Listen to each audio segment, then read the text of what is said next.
जब साज संवर के गोरी, जब साज संवर के गोरी है रिंगोटन गंजिया बेलू। सच कही राम कसम से तू,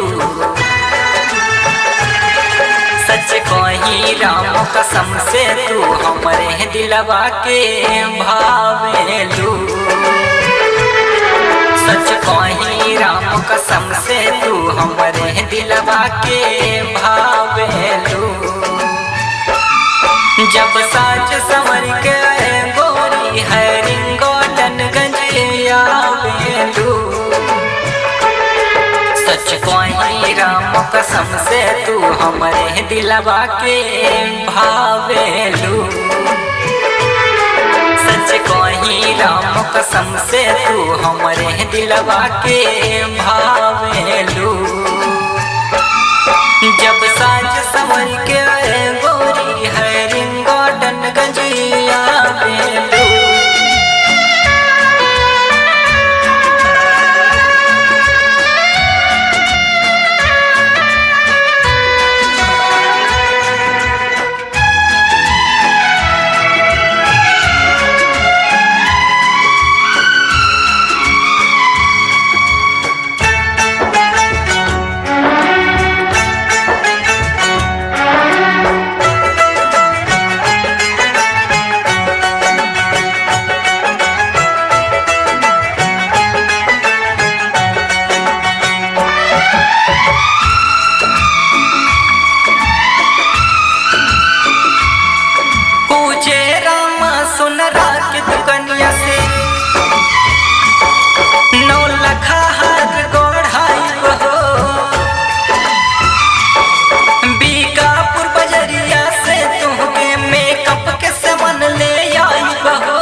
दिल हमर घायल हो जाला,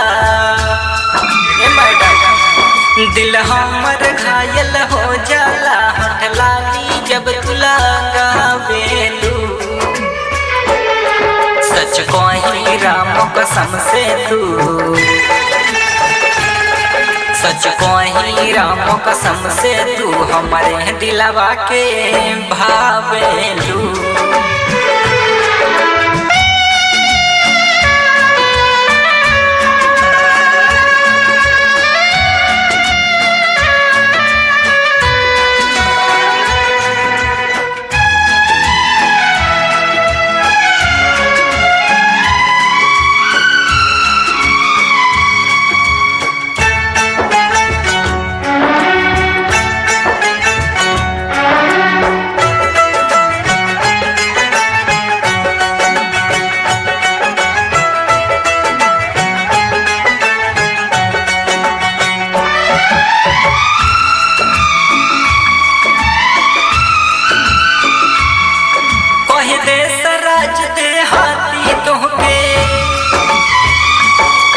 दिल से हम इतना चाहिए,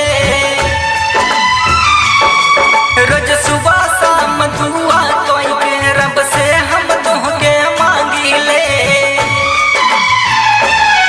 हम ताई अयोध्या के,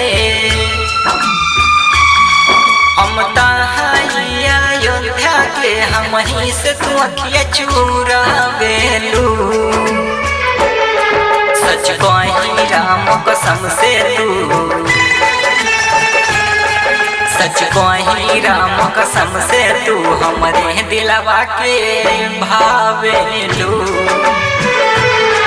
सच कही राम कसम से तू हमरे दिलवा के